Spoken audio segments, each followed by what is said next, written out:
All right, what's going on, everybody? Dr. Chad Woolner here with my good friend Dr. Andrew Wells, and on today's episode of the Laser Light Show, we have with us Dr. Rachel Starr, a veterinarian. We are so excited to be able to chat with her, so let's get to it. Growing up in Portland, Oregon, I used to love going to laser light shows at the Oregon Museum of Science and Industry. They would put on these amazing light shows with incredible designs synced up to some of my favorite music. From the Beatles to Pink Floyd to Jimi Hendrix and Metallica, they were awesome. Little did I know then that lasers would have such a profound effect in my life decades later. As a chiropractic physician, I have seen firsthand just how powerful laser therapy is at helping patients struggling with a wide range of health problems.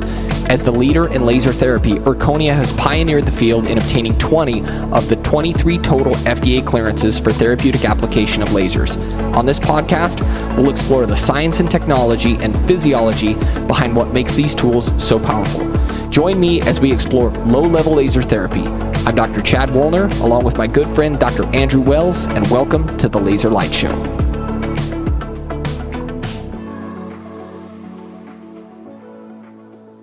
All right, welcome to the show, everyone, and a special welcome to Dr. Rachel Starr. Rachel, good to have you here with us. Thanks for having me. Yeah, so this is, at this point in time in the podcast history, I have to say we're probably on fourth or fifth veterinarian that we've interviewed. Is that right, Andrew? Sounds about right, yeah. Which is exciting because I want to see the shift, to where we start hearing a lot more from the veterinarian world, because it sure seems or feels like the world of low-level laser therapy is really starting to grow within the veterinarian world just as much, or at least at an even greater speed of implementation as it has in the human counterpart world. Is that what you're seeing, Dr. Starr? Yeah, well, we've had lasers. I've had a laser for 12 years. Okay. So I've been using them for quite some time, and it does work on anything with mitochondria. So that pretty much encompasses everything that I work on. Oh, for sure. Yeah, absolutely. Where do you practice? I live in Traverse City, Michigan, and I work out of two clinics, and I am the holistic veterinarian for each of those clinics. So I specialize in non-pharmaceutical treatments or non-invasive treatments. Do you see a similar dynamic in your realm of we'll just again, and it may not be this distinct and separate in the kind of human counterpart world.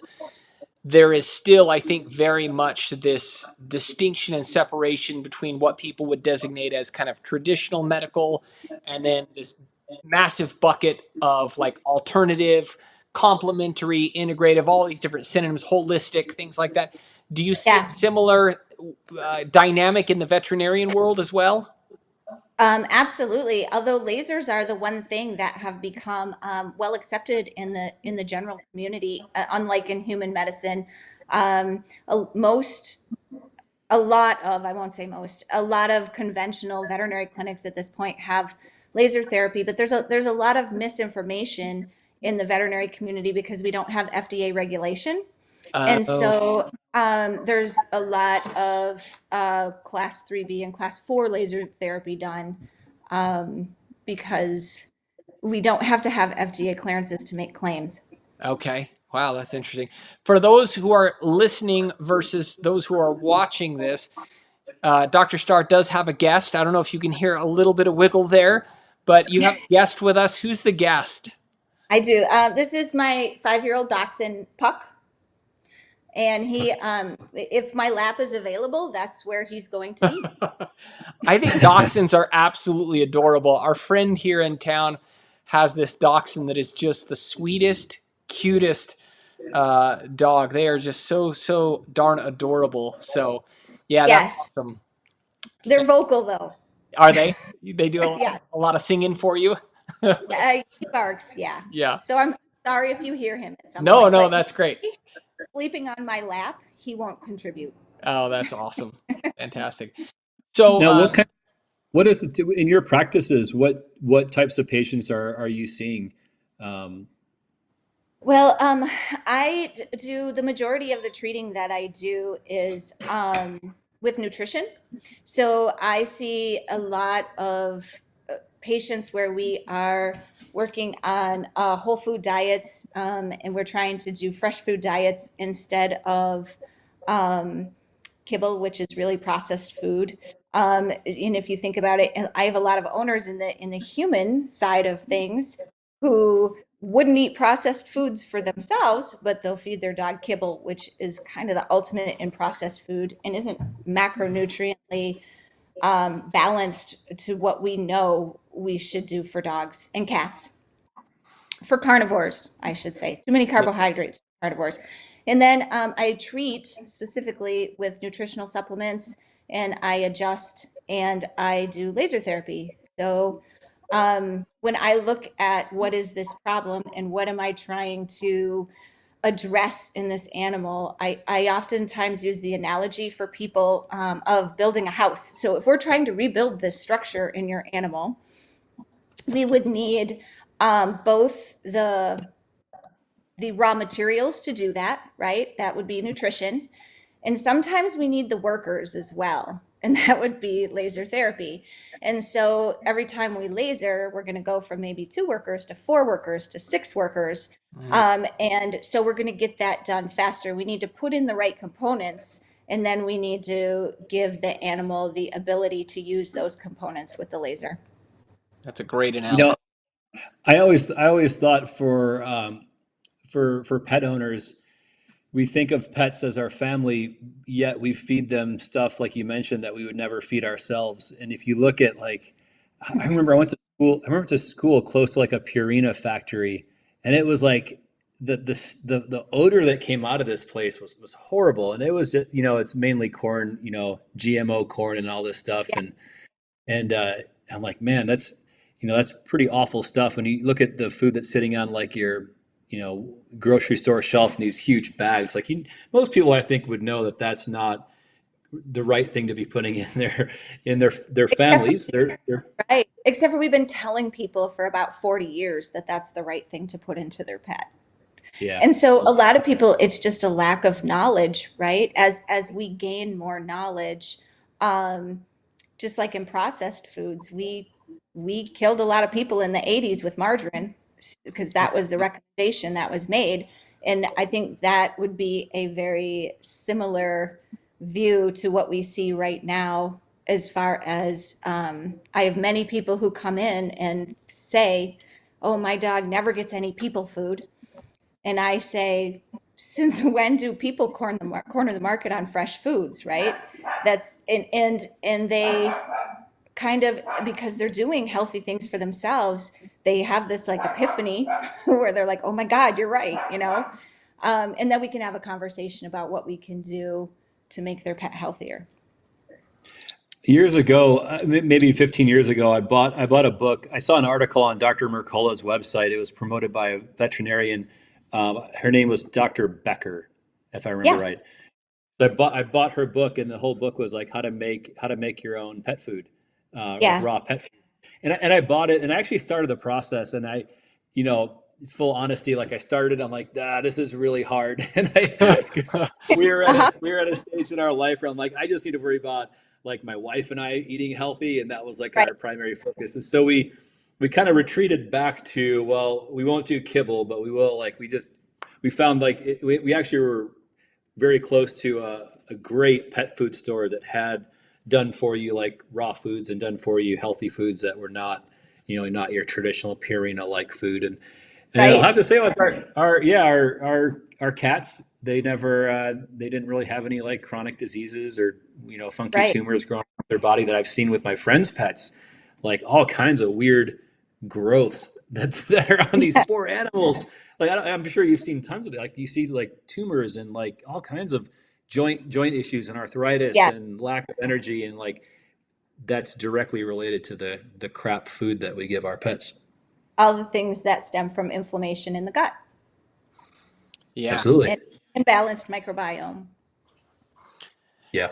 Yeah, everything you're talking about, I can't help but see the very direct and clear correlation in the human realm, in the human world, everything we're talking about, which shouldn't surprise us. And yet for some reason, I'm like, oh yeah, it like connecting these dots back to biology is biology, whether it's a human or a dog or a cat. And I understand that specifically there are certain different mechanisms and anatomical differences, obviously.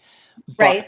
but But the majority of chronic disease in dogs is the same as chronic disease in people. yeah, Right down to back pain.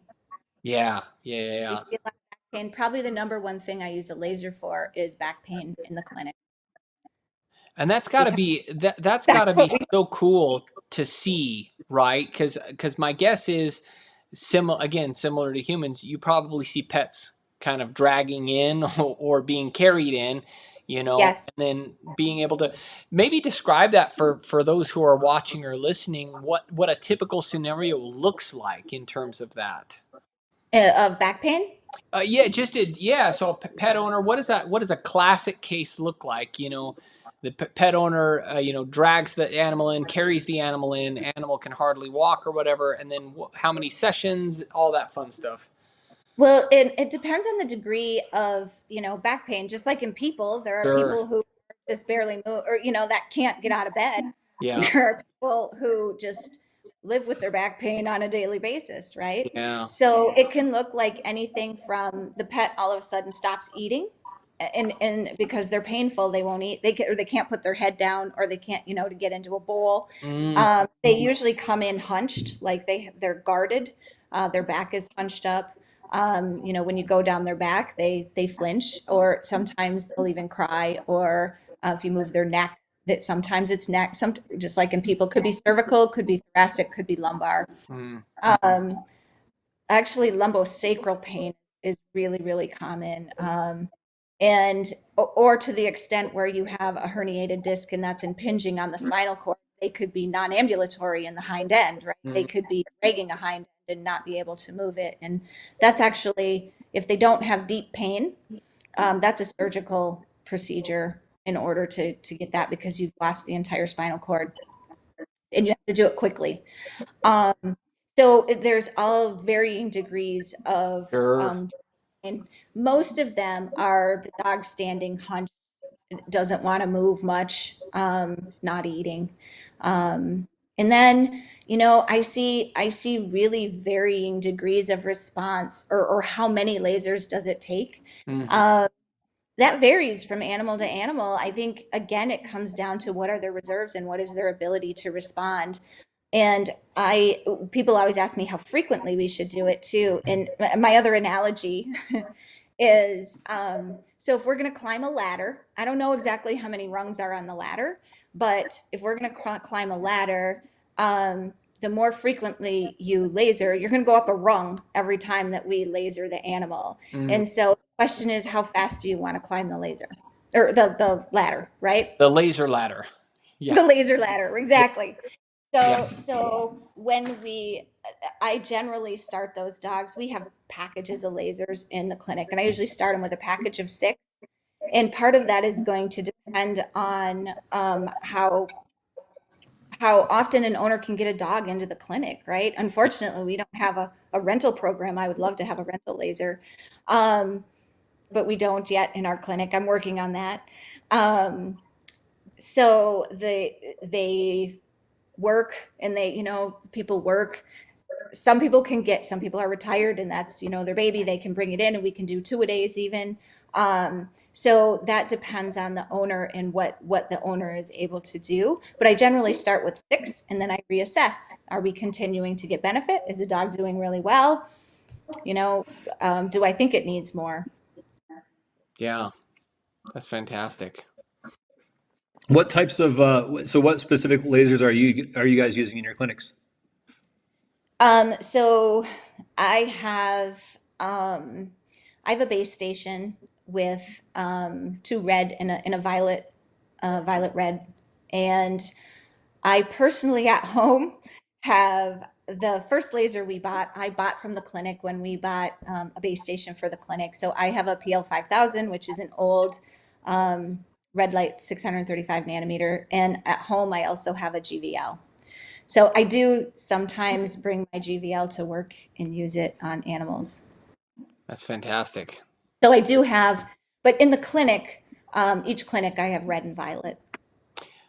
So you've been using the lasers for 12 years. Maybe tell us a little bit more about how you discovered, how you came across lasers, what maybe your initial thoughts were and reaction was, and some of the experiences that you had that really ultimately brought you into this world in the first place. Um, so when I first started to learn about lasers, was when I was learning how to adjust dogs, and um, I took Bill Inman's course on veterinary orthopedic manipulation, and then he talked about laser therapy, and I was open to that. I was open-minded to that. That's that's part of being able to move on to different modalities is to be open-minded to them. Sure.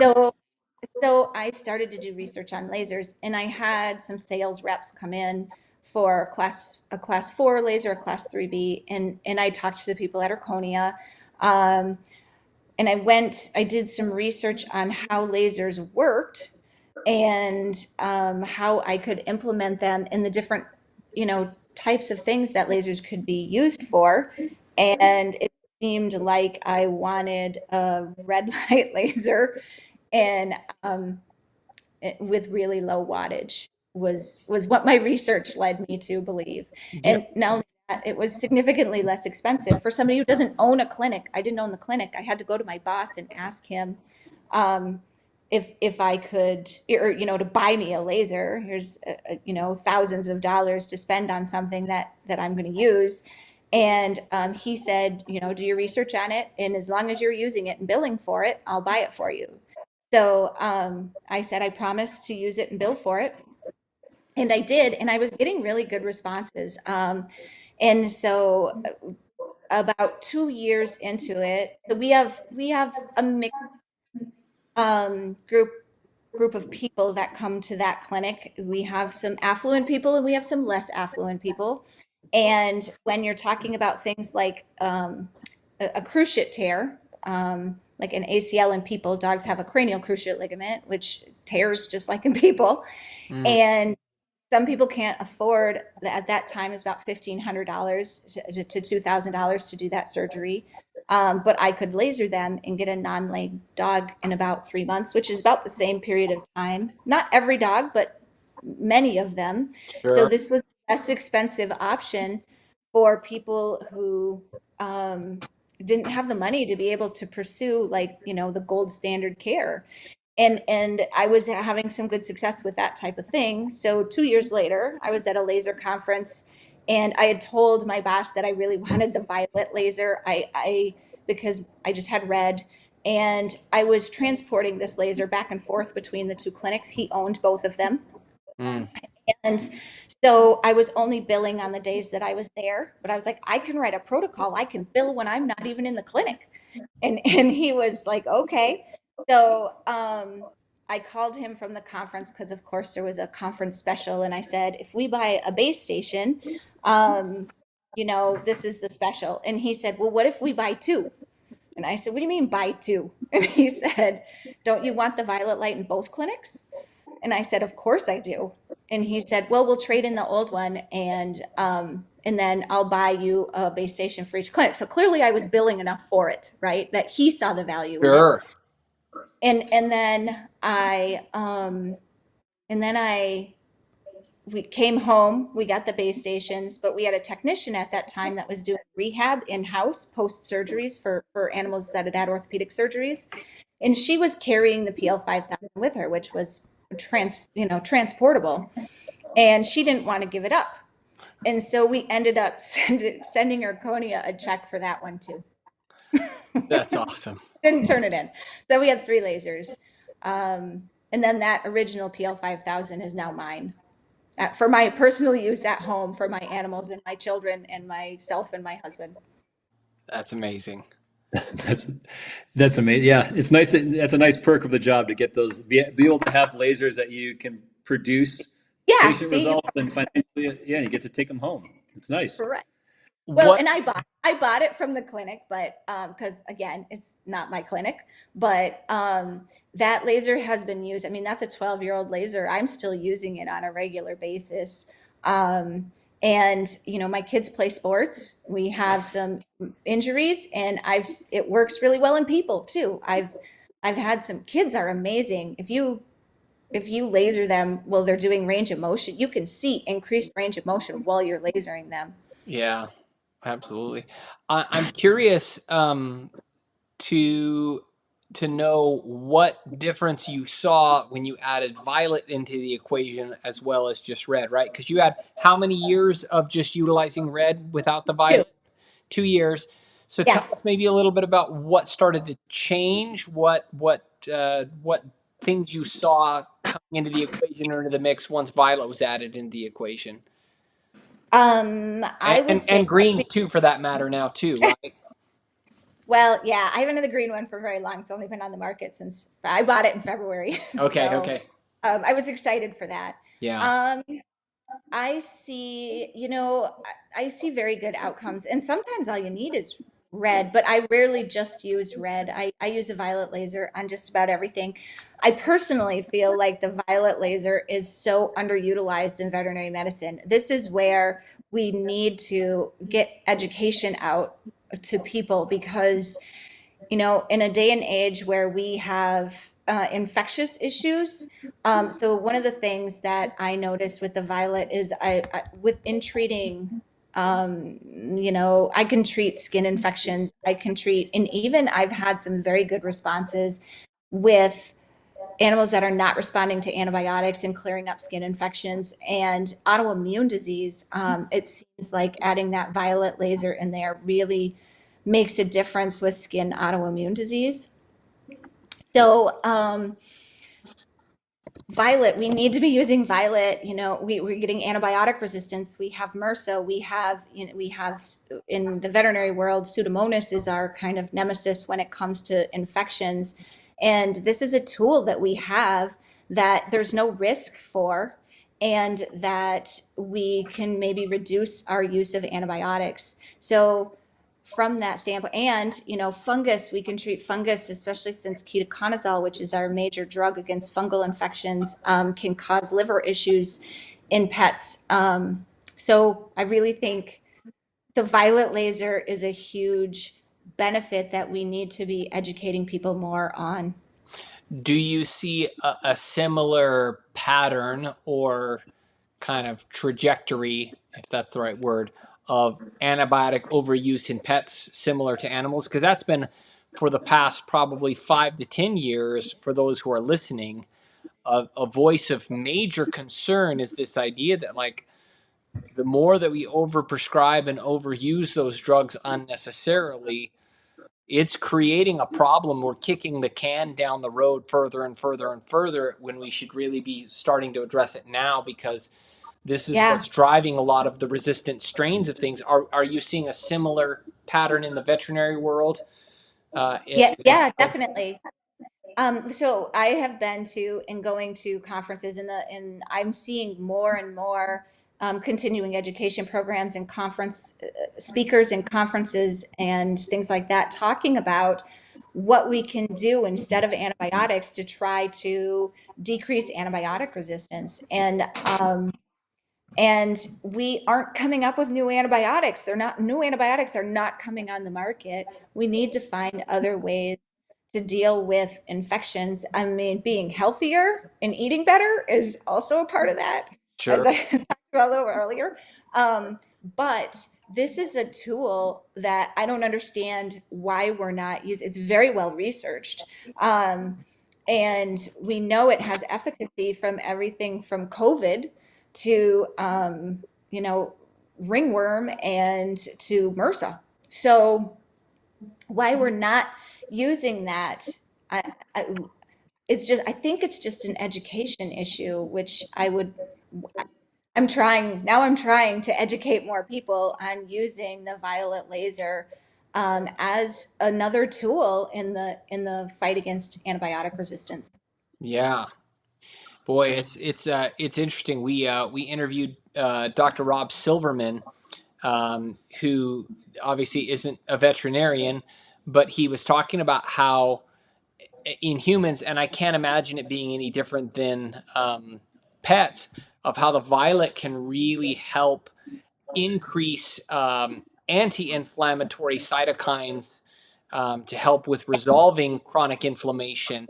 And so it's kind of cool because you have this kind of 1-2 combo punch between the red and the violet. The red will help knock down some of the pro-inflammatory mediators, and then on top of that, if you've got um, the violet, which obviously helps with inflammation from the anti-inflammatory side, but also from the pro-resolving side of things. I think it was interleukin 10 that he talked about that violet Yeah. helps increase. Yeah. Yep. I'm assuming similarly in pets, that's the same sort of idea of what we're seeing there too.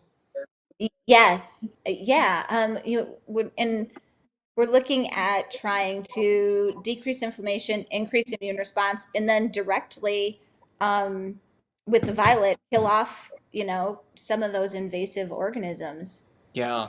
I don't understand why we did, during the COVID epidemic, why didn't we have a violet red laser in every ER or ICU? Right. It's really a tool that is being underutilized and was even researched on that. Yeah. Yeah. There's a lot of research, right? And the Right. beautiful Cytokines, that's what people are dying from. right, cytokine storm. That was the big conversation. Yeah, everybody's heard that term over and over and over again. The thing that's so cool about the violet is that unlike ultraviolet, which there's always the potential risk there of uh, too much, Yeah. in Getting ionizing radiation. yeah, UV. exactly. That the 405 nanometer wavelength is the sweet spot, so to speak. That you're getting all of the Right. benefits without any of the potential drawbacks or risks that can come about from ultraviolet. Right. And so, yeah, that's huge. So very, very cool that you're seeing that. Yes. I Do you think we're have seeing similar things in people. Again, we all have mitochondria. Right. Yeah, no doubt. Yeah. Dr. Starr, do you have any favorite kind of testimony stories or outcome stories with patients that come to mind over the last 12 years using lasers with your patients? Um, So, I mean, I integrate so many different modalities together. Laser is one of the many tools in my toolbox. So I would say the most recently I had a dog who we were working with I think she had autoimmune disease. The owner didn't have the finances for us to be able to do a biopsy to confirm that. But she had been on antibiotics for 6 weeks, and initially she got a little bit better. And she had these big open sores on her all over her body. She was miserable. She was Mm, hunched up in her front legs were really painful, which again is why I think she had autoimmune disease like lupus or something like that. And she plateaued off in her improvement. She did initially improve with antibiotic therapy over the first 2 weeks. When I saw her a couple weeks later, well, at 2 weeks, she looked good. At 4 weeks, she looked like she was not much better than when I had seen her at 2 weeks. And so I started lasering her with the with red, multiple red and red violet. And the next time she came in, she looked significantly better. So we lasered her again. And we were only lasering her every 2 weeks because she had 2 week follow ups. We had financial constraints. Um, and all of her skin healed up after 3 or 4 laserings. So she had, and I even took her off of antibiotics because I didn't see any reason to continue killing off her microbiome yeah. if it wasn't helping her any further. So the laser there really turned around her skin condition and her just she walked in, she wasn't hunched. When we were talking about painful dogs, where they're hunched and they She didn't want me to touch her joints and her front legs, and that she started to stand up more upright. She was more interactive. She let me touch her more. So she clearly felt a lot better. And the only thing there, in that particular one, the only thing that I had added was laser therapy for her. I mean, I've had many dogs. It works very well. I had a dog where in the very beginning, he was a show dog, and he was 3 years old, and he was at a show in Ohio, and he partially tore a cruciate ligament. And the owner called, and you probably don't know this about show dogs, but once they have surgery, they can't be shown anymore. Oh, really? Yeah. So the owner lived in our area, was one of our clients, and he called and said that the dog tore a cruciate ligament. Was there any option other than surgery? Because he wanted him to be able to remain a show dog. And FYI, he was an Australian cattle dog, and he was a working dog. He worked cattle on the owner's farm, so he was a working dog as well as a show dog. And he was being shown because he was put up for stud, so the owner was making money off of him as a stud. Mm. And I said, well, I just got this laser, and we can try that and see. Um, and he was not lame within 5 laserings. And we did more because I wanted to make sure he healed well. We held him back. He didn't work or do anything for about 3 months or so. And he never had surgery. He returned to being a show dog, and he continued to work cattle on that owner's farm. Um, and because this was a really long time ago, I happen to know the end of this story. He worked cattle till he was about 10 years old, and he was euthanized at about 13 and a half. So So, Reese, just a so he good had a healthy big, long life. lifespan. Yeah, that's great. What a neat story. Yeah, that's incredible. I'm sure. I had another one who is a dock jumper. And so he's an athlete as well. And there's a difference between lasering athletes, right?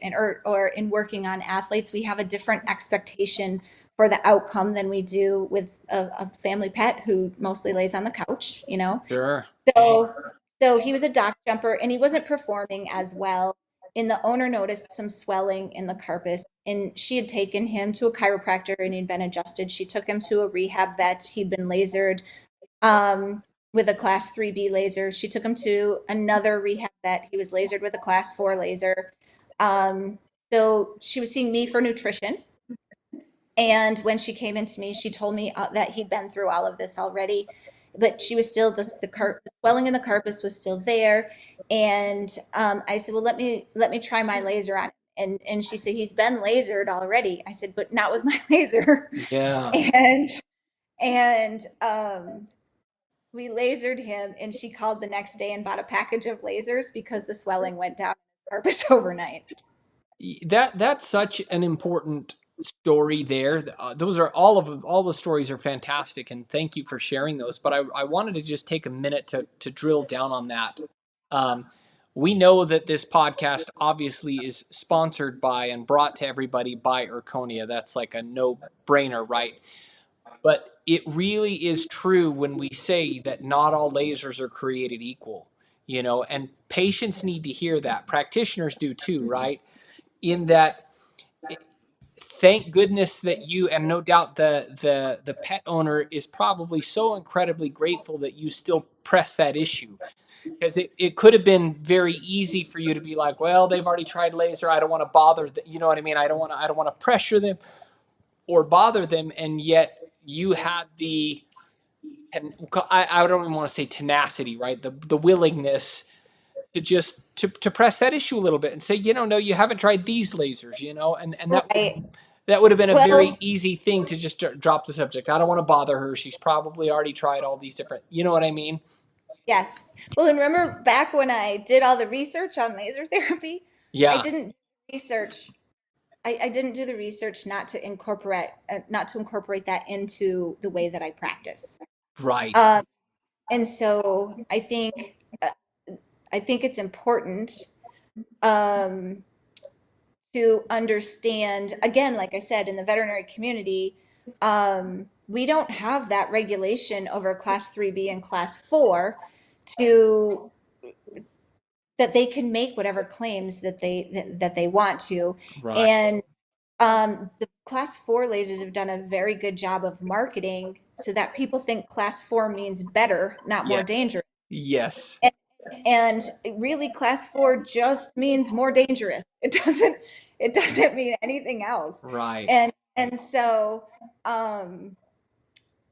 I think that that's something that we need to correct as far as information goes in the veterinary community, is the Absolutely. understanding of what the laser classification system is. It's a hazard system, that's it. Right. Um, and that it doesn't have anything to do with efficacy, and that more power is not always better.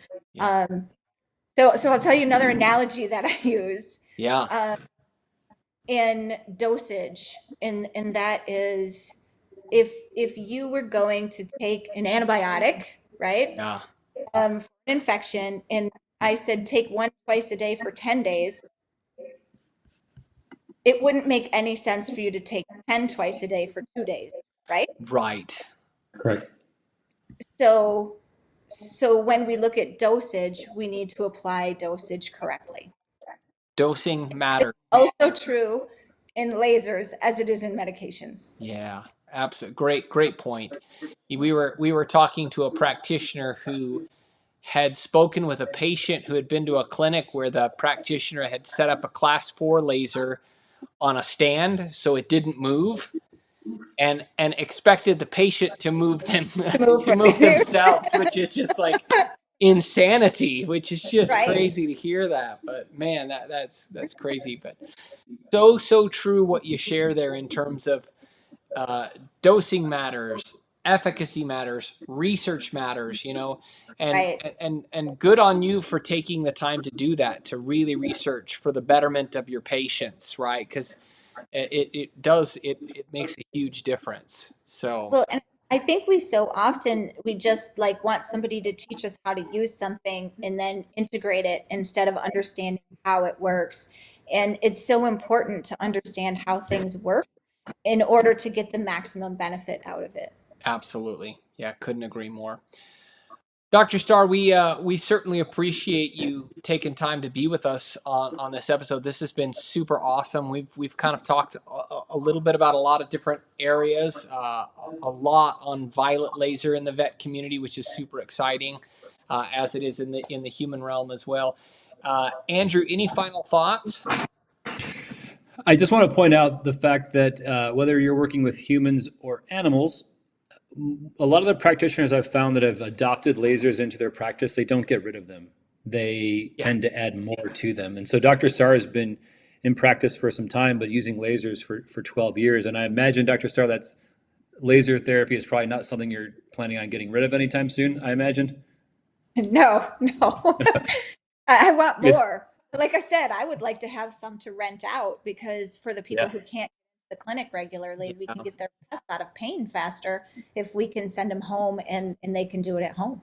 Yeah, and to that end too, Andrew, I wanted to point out as well. You mentioned this, Dr. Starr, but I want to highlight it again.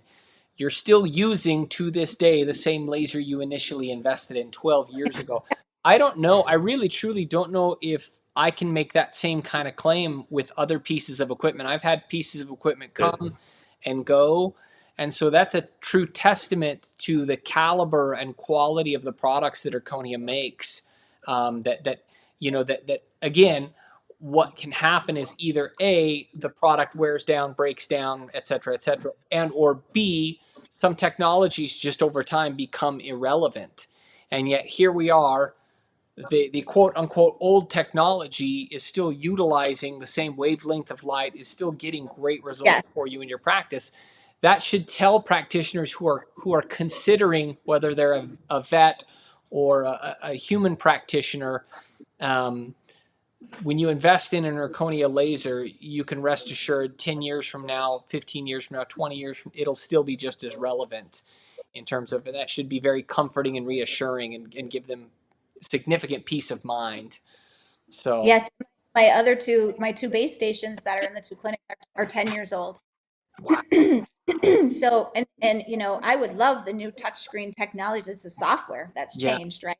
Yeah. So great to have the touchscreen technology. They're smaller. They are different than, but why would you spend, $30,000 to replace a piece of equipment that works just fine? Right. You're getting great results. So, That's incredible. So good. So, well, again, thank you for being here with us, Dr. Starr. We really do appreciate it. Thank you for sharing your experience and your wisdom and the incredible stories. And we hope that those listening, whether they be veterinarians, whether they be other practitioners, whether they be patients, hopefully they're learning about some of these powerful alternatives to help solve some of these problems that, quite frankly, far too few know about. And so this is just one other drop in the bucket in terms of helping to spread that message, which is so vital to get out to the world. And so we appreciate what you're doing in your realm and in your sphere.